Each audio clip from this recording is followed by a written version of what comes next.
अगर मैं आपसे कहूं कि कॉमेडी करने के लिए सबसे ज़रूरी चीज़ क्या होती है तो शायद आप कहेंगे कॉन्फिडेंस, सेंस ऑफ ह्यूमर या फिर परफेक्ट डायलॉग डिलीवरी। लेकिन आज जिस इंसान की कहानी मैं आपको सुनाने जा रहा हूं उसके पास इनमें से शायद कुछ भी नहीं था। वो बोलते हुए हकलाता था, लोग उसके जोक्स पर नहीं बल्कि उस पर हंसते थे, पर फिर भी इस इंसान ने अपनी कमजोरी को अपनी सबसे बड़ी ताकत बना लिया और दुनिया को दिया एक ऐसा कैरेक्टर जो लोगों को हंसाने के लिए किसी जुबान या सबटाइटल का मोहताज नहीं था। ये कहानी है एक ऐसे आदमी की जिसने दुनिया को सिखा दिया कि कॉमेडी बोलने से नहीं महसूस करने से होती है, और ये कहानी है रोवन एटकिंसन की।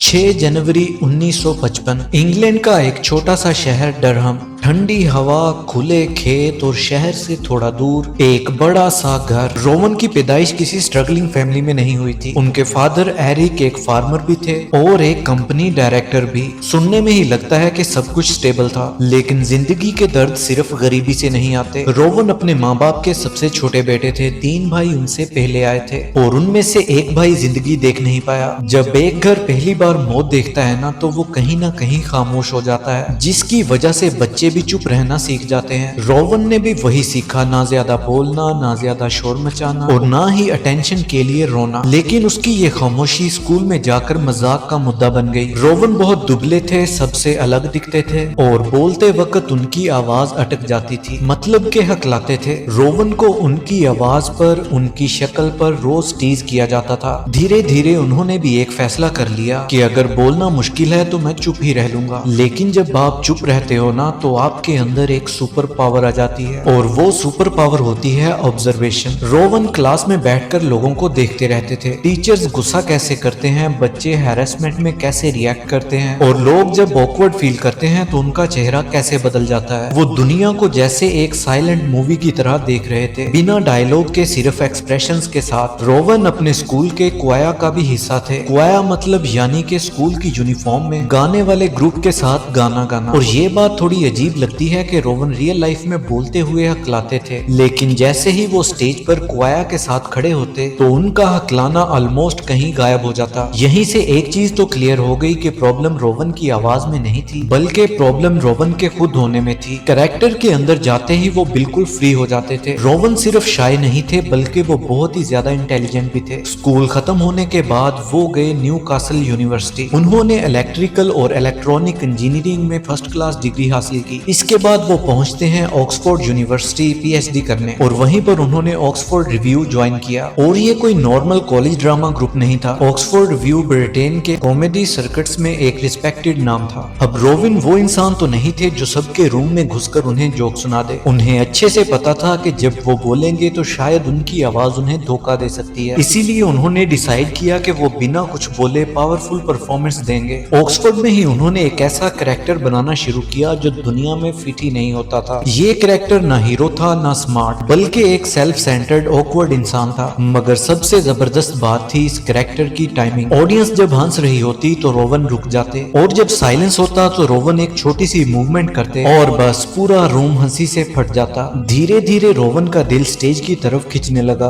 और एक दिन उन्होंने खुद से कहा कि इंजीनियरिंग मुझे पसंद तो है लेकिन मैं इसे जीना नहीं चाहता। और ऑक्सफोर्ड जैसी जगह में ऐसी बात करना बहुत ही हिम्मत वाला काम होता है दोस्तों, क्योंकि यहाँ पे ड्रॉप आउट का मतलब होता है सिक्योरिटी छोड़ देना, रिस्पेक्ट को रिस्क पर डाल देना। अब रोवन ने तो अपना मन बना लिया था कि बनेंगे तो आर्टिस्ट ही बनेंगे, इसलिए रोवन ने अपनी पीएचडी कंप्लीट नहीं की और अपना पूरा टाइम ऑक्सफोर्ड रिव्यू को दिया, जहां वो लगातार परफॉर्म करते रहे। ऑक्सफोर्ड के क्वाइट कॉरिडोर्स के बाद रोवन पहुंचते हैं एडिनबरा फ्रिंज फेस्टिवल पे। एडिनबरा फ्रिंज ब्रिटेन का सबसे बड़ा कॉमेडी टेस्टिंग ग्राउंड माना जाता है। यहीं पे एक ही रात में करियर बनते भी हैं और खत्म भी हो जाते हैं। रोविन यहाँ पर ऑक्सफोर्ड रिव्यू के साथ आए थे। कोई सेलिब्रिटी नहीं, कोई पहचान नहीं, बस एक ऐसा लड़का जो बोलता कम था। रोवन परफॉर्मेंस के लिए स्टेज पर आते हैं। ऑडियंस डायलॉग सुनने के लिए तैयार होती है, लेकिन रोविन चुपचाप खड़े रहते हैं। पहले कुछ सेकंड्स में तो ऑडियंस कंफ्यूज हो जाती है। लोग इधर उधर देखने लगते हैं कि यार ये इंसान करने क्या वाला है। कि रोवन एक छोटी सी मूवमेंट करते हैं, फिर एक एक्सप्रेशन और फिर एक ऑकवर्ड पॉज। धीरे धीरे ग्राउंड का माहौल बदल जाता है। कॉमेडी क्रिटिक्स हों, प्रोड्यूसर्स हों या या फिर इंडस्ट्री के लोग हों, सबने ही इस परफॉर्मेंस को देखकर एक ही बात बोली, ये चीज तो एकदम अलग है। और इन सब में सबसे ज्यादा क्यूरियस होता है बीबीसी, जिसने रोवन की परफॉर्मेंस को देखकर एक ही बात बोली कि इसे तो बीबीसी में ट्राई करना चाहिए। और इसी तरह जिंदगी रोवन एटकिंसन को ले जाती है बीबीसी के गेट पर, मगर हर गेट जो खुलता है वो कामयाबी का रास्ता नहीं होता।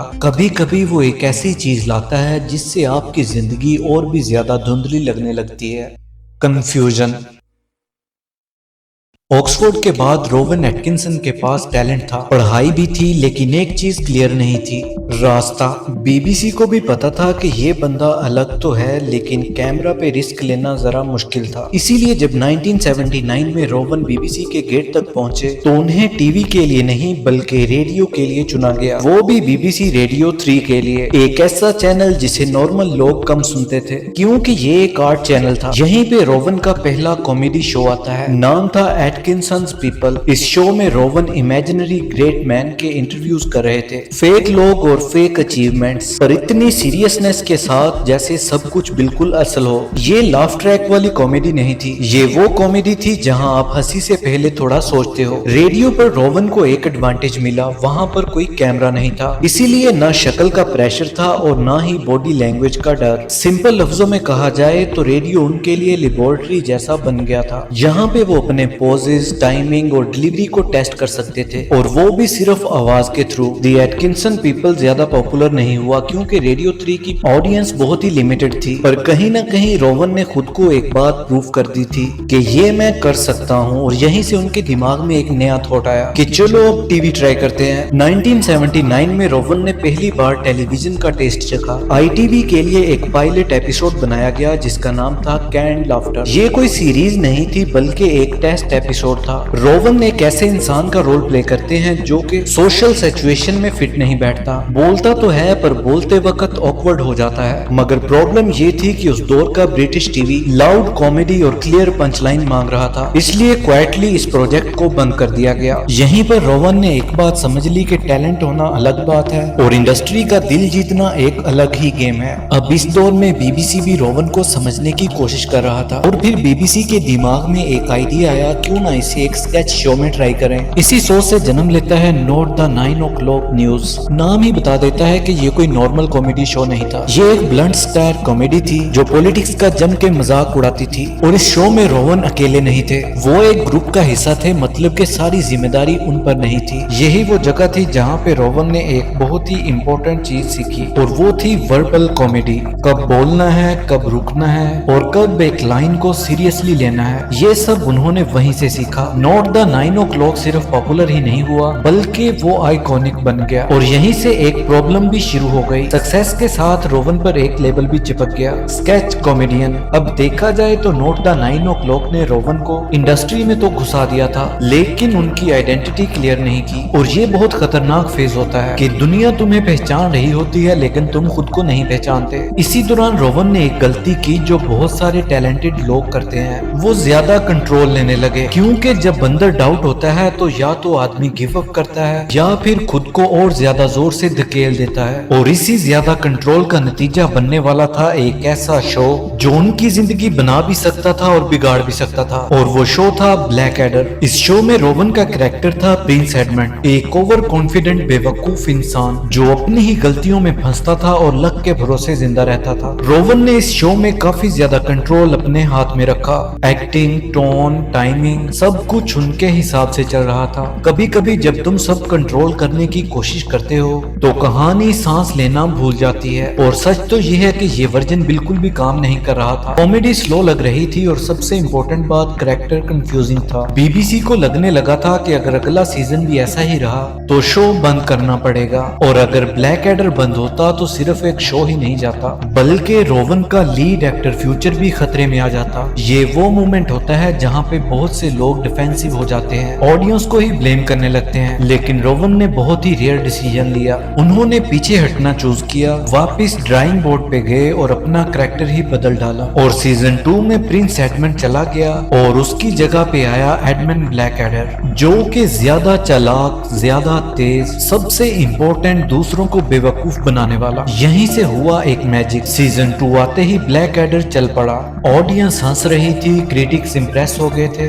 और बीबीसी को मिल गया एक कॉन्फिडेंस जो कहीं ना कहीं मिसिंग था। ब्लैक एडर के बाद रोवन का स्टेटस बदल चुका था। अब वो किसी स्केच का हिस्सा नहीं थे, बल्कि वो शो संभालने वाले आदमी थे। पर रियलिटी ये थी कि जिस शो ने उन्हें आर्टिस्ट की पहचान दी, वो शो उन्हें मास ऑडियंस तक नहीं पहुंचा पाया, जिसकी वजह से रोवन के अंदर एक सवाल उठने लगा कि मैं लिमिटेड ऑडियंस की बजाय हर घर तक कैसे पहुंचूं। और इस सवाल का जवाब आगे चलकर एक ऐसा कैरेक्टर बनने वाला था जो कि बोलता कम था, समझता कम था, लेकिन पूरी दुनिया को एक साथ हंसाने वाला था, जो कि था मिस्टर बीन। लेट 1980s के दौरान रोवन बीबीसी से एक मीटिंग करते हैं जिसमें वो कहते हैं कि मैं एक सिटकॉम बनाना चाहता हूँ जिसमें लीड एक्टर ऑलमोस्ट कुछ बोलेगा ही नहीं। पूरा रूम एकदम साइलेंट हो गया। फिर एक एग्जेक्टिव पूछता है कि फिर ऑडियंस हंसेगी कैसे। रोवन सुकून से जवाब देते हैं कि एक्सप्रेशन से। बीबीसी का दिमाग घूम जाता है क्योंकि उस दौर में कॉमेडी का मतलब होता था राइटर्स, पंच लाइन और डायलॉग्स। और यहाँ एक आदमी कह रहा है कि मैं बिना बोले ही काम चला लूंगा। सच तो ये था कि बीबीसी को मिस्टर बीन पे बिल्कुल भी भरोसा नहीं था। उनके सवाल भी प्रैक्टिकल थे कि इसको सेल कैसे करेंगे, इसकी रिपीट वैल्यू क्या होगी, इसके जोक्स कहाँ हैं भाई। रोवन के पास इन सवालों का कोई डाटा नहीं था, ना ही कोई टीआरपी प्रेडिक्शन थी। बस एक चीज थी, बिलीव। और जब इंडस्ट्री डेटा मांगती है और तुम बिलीव ले जाते हो ना, तो रूम और ठंडा हो जाता है। आखिरकार बीबीसी ने हाँ कह दी, पर कुछ कंडीशंस के साथ। कंडीशंस ये थी कि ये शो लिमिटेड एपिसोड्स का होगा और अगर ऑडियंस का रिस्पांस पॉजिटिव नहीं रहा तो ये शो फौरन बंद हो जाएगा। ये प्रोजेक्ट रोवन के लिए काफी रिस्की था कि अगर ये शो फेल होता तो ब्लैक एडर से कमाई सारी रिस्पेक्ट एक ही झटके में खत्म हो जाती। अब अक्सर लोग सोचते हैं कि अगर मिस्टर बीन बोलता ही नहीं तो शूट काफी इजी होगा, लेकिन रियलिटी बिल्कुल उल्टी थी।